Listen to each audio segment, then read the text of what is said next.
میں اور آپ اور عزیز طلبہ و طالبات، آپ اپنی جوانی کی زندگی میں ہیں، ہم لوگ اپنی زندگی گزار چکے، ہمارے تو کبھی رونگٹے نہیں کھڑے ہوئے. ہم نے زندگی گزار دی، قرآن سنتے ہیں، کبھی رونگٹے کھڑے نہیں ہوتے، کبھی دل نہیں دہلتا. واجلت قلوبہم کا کبھی کیفیت پیدا نہیں ہوتی. مسئلہ کیا ہے؟ کتاب ہدایت ہے. تاثیر اس کے اندر یہ ہے کہ اس سے رونگٹے کھڑے ہونے چاہیے اور اس سے دل دہل جانے چاہیے اور ہماری ہدایت کا سوئچ آن ہو جانا چاہیے. کبھی ہوا نہیں. یہ کلک جس کے بعد ہدایت کا سوئچ، آٹومیٹک سوئچ ایک آن ہوتا ہے، وہ کبھی ہوا ہی نہیں، وہ رونگٹے کھڑے ہوئے ہی نہیں. تو ہدایت کہاں سے ملے؟ یہ کتاب ہدایت ہے جس نے ہمیں ہدایت دینی تھی. لیکن ہمارا جو قرآن کے ساتھ تعلق ہے، اول تو پڑھتے نہیں ہیں، پڑھتے ہیں تو سمجھتے نہیں ہیں، سمجھتے ہیں تو کبھی رونگٹے کھڑے نہیں ہوتے. ہدایت کہاں سے ملے؟ یہ ہے وہ سوال جو عصر حاضر میں آج مجھے اور آپ کو درپیش ہے. قرآن تو ہم سنتے ہیں، درس قرآن مجھے بھی پتہ چلا پچھلے 46 سال سے یہاں درس قرآن جو ہے وہ جاری ہے، ہر جمعے کو ہوتا ہے. سبحان اللہ. اللہ تعالیٰ اس کا آغاز کرنے والوں کو اور اس کو جاری رکھنے والوں کو اللہ تعالیٰ اجر عظیم عطا فرمائے. یہ تو بہت بڑی بات ہے. کون سا مقام ہے جہاں درس قرآن نہیں ہو رہا؟ لیکن کبھی یہ سوچا کہ ہماری وہ ہدایت کا سوئچ آن کرنے کے لیے جس کیفیت کی ضرورت ہے، قلبی اور جسمانی، کہ رونگٹے کھڑے ہو جائیں، انسان دہل جائے، وہ ہوتا نہیں ہے. کیوں؟ ایک شرط رکھی ہے قرآن نے یہاں، ہر ایک کے رونگٹے کھڑے نہیں ہوتے. تقشعر منہ جلود الذین یخشون ربهم، ان کے رونگٹے کھڑے ہوتے ہیں جن کے دلوں میں ان کے مالک کی خشیت ہوتی ہے. یہ خشیت جو ہے یہ عظمت کے ساتھ تعلق رکھتی ہے. خوف نہیں ہوتا. خوف سے خشیت مختلف ہے، میں اس کی تفصیلات میں نہیں جانا چاہتا. خوف اور چیز ہے، خشیت اور چیز. خشیت وہ ہوتی ہے جو آپ کے وی سی صاحب کی خشیت آپ کے اندر روب، آپ کہتے ہیں والد صاحب کی خشیت، وہ پرانے زمانے میں ہوتی تھی. والد صاحب کی خشیت بھی آج کے دور میں نہیں ہوتی. تو وہ ہم جانتے ہیں کہ والد صاحب کا روب کیا ہوتا تھا، ہماری اولادیں شاید نہیں جانتی. یہ ٹرانسفارمیشن جو ہوئی ہے اس میں یہ ایک چیز، اس سے بھی ہم محروم ہو گئے. بہرحال اگر صاحب کلام کا روب دل میں موجود ہو تو تاثیر کی کیفیت مختلف ہوتی ہے. اس کی ایک بڑی عام سی مثال دیتا ہوں. میں ابھی کہوں پکڑ لو تو آپ کہیں گے پتہ نہیں کیا بات ہے، ایک محمل سی بات اس نے کہی ہے، اس کی کیا حیثیت ہے؟ میرے الفاظ پکڑ لو کی کوئی حیثیت نہیں. اگر یہی بات ہمارے محترم وائس چانسلر صاحب کہہ دیں، اس کی کوئی حیثیت ہے؟ لوگ سارے چونک جائیں گے کچھ ہوا ہے. صاحب کلام بدلنے سے کلام کی تاثیر بدل گئی.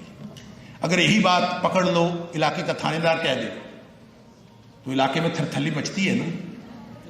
اور اگر ملک کا وزیر اعظم کہہ دے یا پھر کسی سپر پاور کا پریزیڈنٹ کہہ دے تو گویا جیسے جیسے کلام ہوئی ہے، صاحب کلام بدلتا ہے اور صاحب کلام کی معرفت بدلتی ہے، اس کی حیثیت بدلتی ہے، تو کلام کی تاثیر بدلتی ہے. میں اور آپ آج تک قرآن کو اس طرح سے پڑھ ہی نہیں سکے کہ ہمارے دلوں میں اور ہمیں وہ خیال ہو، وہ بیسک جو ریسیپٹیو ہونے کا جو کیفیت ہے کہ میرے اللہ کا کلام ہے. کس کا کلام ہے؟